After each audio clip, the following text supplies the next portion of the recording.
Good morning my family, তোমরা সবাই কেমন আছো? আশা করি তোমরা সবাই ভালো আছো, আমিও ভালো আছি। আমি কিন্তু আবার একটা নতুন ব্লগ নিয়ে চলে এসেছি। এটা কিন্তু মঙ্গলবারের ব্লগ। আমি সকালবেলা ঘুম থেকে উঠে পড়েছি, উঠে কিন্তু কাজকর্ম আমার অলমোস্ট কমপ্লিট। আমার স্নান করা হয়ে গেছে, এসেছি এখন কাপড় শুকোর দিতে। তোমাদের দাদাভাই যেহেতু ডিউটি যাবে, আমি না কালকে গেছিলাম, কালকে আমার ব্যাংকের কাজটা হয় না, আজকে যাব। তো বাইরের ভিউটা তোমাদের সাথে আমি শেয়ার করতে পারছি না, কারণ একটু অসুবিধার মধ্যে, মানে মেয়েটাকে নিয়ে যাচ্ছে আর একটু টেনশানেও আছি। তোমাদের দাদাভাইয়ের ব্যাংকের বইটা বন্ধ করে দিয়েছে, খুব টেনশানের মধ্যে আছি, ওই জন্য মানে টেনশানে মাথা কিছু কাজ করছে না। আর এইদিকে তোমাদের দাদাভাইকে করে দিয়েছি রুটি আর ঢ্যাঁড়স আলু ভাজা। তো তোমাদের দাদাভাই কিন্তু ওখানে খেতে বসেছে, আমি তার পাকে বাসনটা মেজে নিয়ে বাসনগুলো গুছিয়ে নিচ্ছি। রান্না কিন্তু আমার হয়ে গেছে, তোমাদের দাদার টিফিন হয়ে গেছে, আমাদের এখন দুপুরে রান্না হয়নি।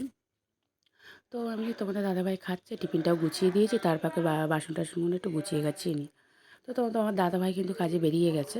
আর ছেলেকে কিন্তু পড়ে পড়ে টরে চলে এসেছে, ছেলেকে কিন্তু আমি আগে রেডি করে দিয়েছি, করে ছেলেকে এখন পরিষ্কার করে ছেলেকে একেবারে স্কুলের জন্য রেডি করে দিয়েছি। এবার ছেলে বেরিয়ে পড়েছে, ছেলেকে কিন্তু আমি টোটোতে তুলে দিয়েছি, দিয়ে আমি কিন্তু এখন চলে এসেছি রান্নার দিকে। এদিকে কিন্তু রান্না করবো আজকে সোয়াবিন আলুর তরকারি আর ডাল করবো, আর একটু মাছের তেল ছিল, মাছের তেলটা করেছিল। তো ওই জন্য তাড়াতাড়ি করে রান্নাটা করে নিচ্ছি। এদিকে মশলাটা কষিয়ে নিয়ে সোয়াবিনটা ঢেলে দেবো, কারণ আমি ব্যাংকে যাবো, ওই জন্য রান্নাটা করে দিয়ে যাওয়াটাই ভালো, কারণ জল চলে যাবে, একটু ব্যাংকে যাওয়া মানে প্রচুর দেরি হয়, তোমরা যারা যারা যাও জানো। তো ওইদিকে সোয়াবিন আলু সেদ্ধ করে নিয়েছি, আর আমি না সোয়াবিন আলুটা সেদ্ধ করেই রান্নাটা করি, কারণ ভালো সোয়াবিনগুলো একটু নরম হয়, আর বাচ্চা কাচ্চাদের জন্য সোয়াবিনটা একটু নরম করে খাওয়ানোটাই ভালো।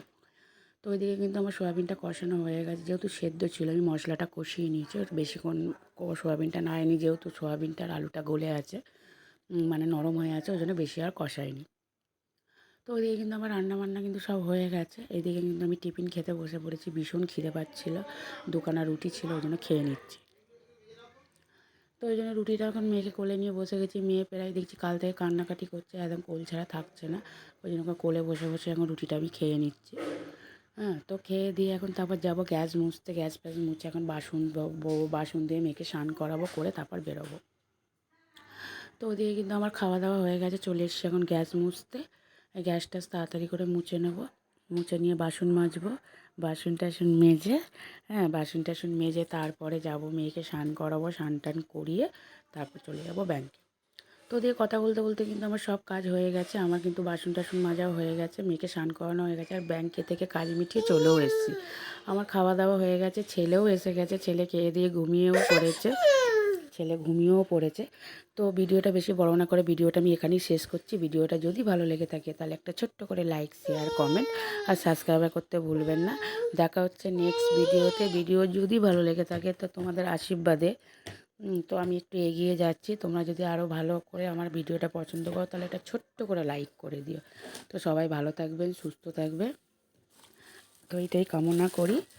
তো ভিডিওটা আমি এখানেই শেষ করলাম। দেখতে পাচ্ছ আমি পায়চারি করছি, ঘুরে ঘুরে বেড়াচ্ছি।